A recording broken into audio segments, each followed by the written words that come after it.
Is the Motorola Moto G Fast worth buying in 2021? Well, in this video, we're going to find out. Hi everyone, this is Kevin here, and this is the Motorola Moto G Fast. Now, you can see the date is December 27th, 2020. We were very close to 2021. So the purpose of this video is to essentially go over an analysis of the phone to determine if this phone is still a good option for you to get at this point. Now, the device did launch in June of 2020, so it's not necessarily that old. Also, I know it's made its way to a variety of different carriers, in addition to being offered factory unlocked by Motorola themselves. Now, to see the most up-to-date pricing about this device, definitely take a look at the link in the video description, as I'm sure as time goes on, the price will continue to go down.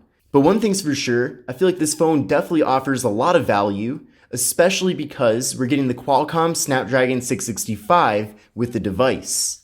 Now, that processor certainly isn't necessarily the best processor out there, but for a phone that's under $200, I feel like getting that processor is definitely a really great thing to have. But with this phone, we're getting a pretty large 6.4-inch display. The display itself is IPS LCD. It is a 720p display with a PPI of 268, but in general, I do think it looks pretty nice. Definitely when looking at the display on the phone, it doesn't feel like a low quality display, and if I hadn't known, I probably wouldn't have even suspected that it was actually 720p.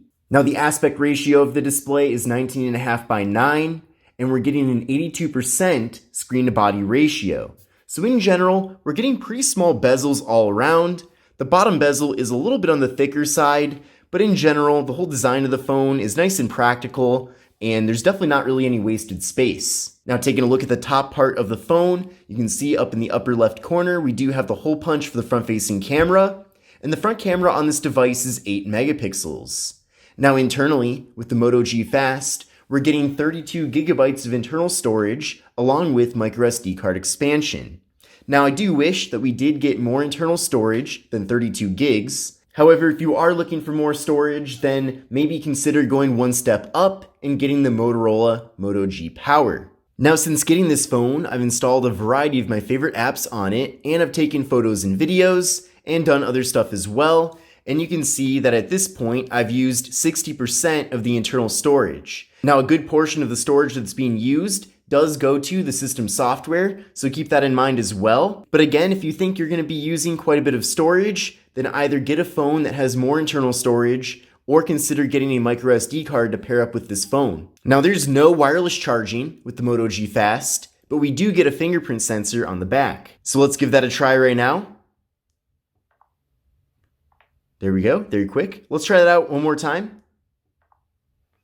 Very awesome. So you can see here that we have a traditional screen locking method using a PIN code. There's also the fingerprint and then smart lock. But smart lock is not face unlock, so there is no actual face unlock with this phone, which is a bit unfortunate. Now, on the back of the device, we have a triple camera setup. So we have a 16 megapixel main camera, an 8 megapixel ultra wide angle camera, and a 2 megapixel macro camera. Now, it's definitely nice that this device does have a ultra wide angle camera, especially since it is one of the more entry-level devices from Motorola, and you can access that by just going to left here and then going to 0.5x. And you can see with the ultra-wide-angle camera, we can fit a lot more content into the frame.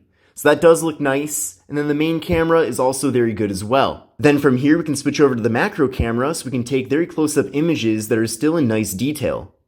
We also have the ability to easily switch over to portrait mode to get those nice blurred out backgrounds. And you can use portrait mode with both the rear and front cameras on this device. So you can see here's how things look with the front camera. We get those nice blurred out backgrounds, and I'm definitely a big fan of that. Now, internally, with the Moto G Fast, we're getting 3 gigabytes of RAM and the Qualcomm Snapdragon 665. So 3 gigs of RAM is pretty decent. Of course, I do prefer to have a little bit more than that, but I am thankful that we are at least getting the Snapdragon 665.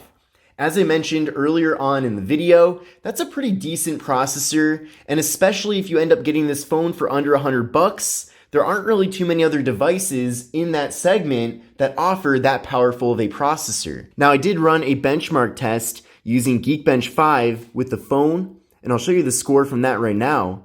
But you can see here, I got a single core score of 312, and a multi-core score of 1387. Now what I recommend doing is running this test on your current phone and then comparing your scores to these scores to see what kind of performance upgrade the Moto G Fast is going to bring you. But again, one of the strongest points of this phone is that it does run nice and smoothly, especially compared to its competitors such as the LG K51 and the LG Stylo 6. This device is definitely faster and runs better and more smoothly than either of those two phones. Now with this device, we are getting 4K video recording, which is another thing that you typically don't find with smartphones in this particular segment.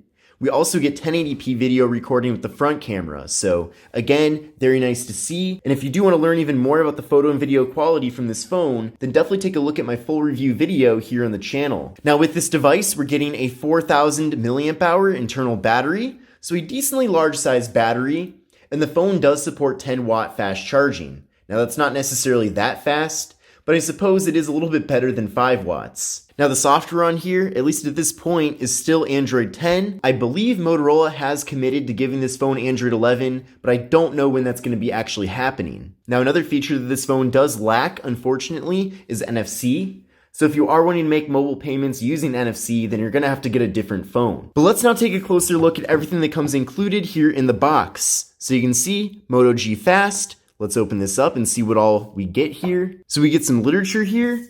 We also get a SIM card removal tool. We get a USB-C cable for charging and data transfer. And we get a USB wall adapter. And the wall adapter itself is 10 watts. Now taking a closer look at the hardware of the phone, I already talked quite a bit about the front panel here. But in general, I feel like the display does look really nice. Again, it is decently bright here. Viewing angles are not too bad either. And I really don't have any complaints to make about it. Of course, since it is only 720p, video content on here is also limited at 720p. You can still unlock the phone with your face if you wish, and then of course you can use your PIN code as well. But certainly But yeah, videos still do look good on here. Colors are nice as well. I like that you can also crop in for a more immersive video viewing experience. The only downside with this device is that there is no stereo audio, so all audio is going to be coming out of the main speaker on the bottom, and you're not going to get any audio coming out of the earpiece when watching video content or listening to music. But the phone is made entirely of plastic besides the front panel, which is glass of course. Looking at the left side of the phone, we have the slot for the microSD card and SIM card. Then on the right side of the phone, we have the power button, volume down and volume up. Then on the top here, we have the 3.5mm headphone jack and noise canceling microphone. Then on the bottom of the phone, we have the microphone, USB-C port for charging and data transfer, and we have the speaker. And then on the back of the device, we have the triple camera setup, we have the flash, and we have the fingerprint sensor. Now I do like the way that the phone does look here on the back. It almost looks like it could be glass, but it is plastic, and it does have a reflective back on it. Now it does technically pick up fingerprints, but fingerprints really aren't too obvious on the back of this phone, which I definitely do appreciate. But in conclusion, is the Motorola Moto G Fast worth buying in 2021? I definitely think so. And the reason why is because they really are giving you the right combination of specifications and features, but still managing to make this an affordable phone, which means that it is a very good value overall. I would say giving this phone the Snapdragon 665 was a great move by Motorola. It's going to make it run decently well, especially into the long term. Really the only limitation that necessarily bothers me about this phone is that it only has 32 gigabytes of storage. Now I know that you can always add a microSD card, but nothing's better than having a solid amount of internal storage to begin with. But the 720p display doesn't bother me because it looks good. I also like that we're getting a variety of different cameras and different features to go along with it. I do wish that we did have face unlock, but unfortunately we don't. And also it is a little bit disappointing that there is no NFC with this device. But in general, I think it is still a very good option, and compared to the other options available right now, especially phones that compete directly with this one, I think Motorola still has a very strong offering available. But I hope you enjoyed this updated video about the Motorola Moto G Fast in 2021. If you liked the video, then definitely give it a thumbs up, but I will see you in the next one.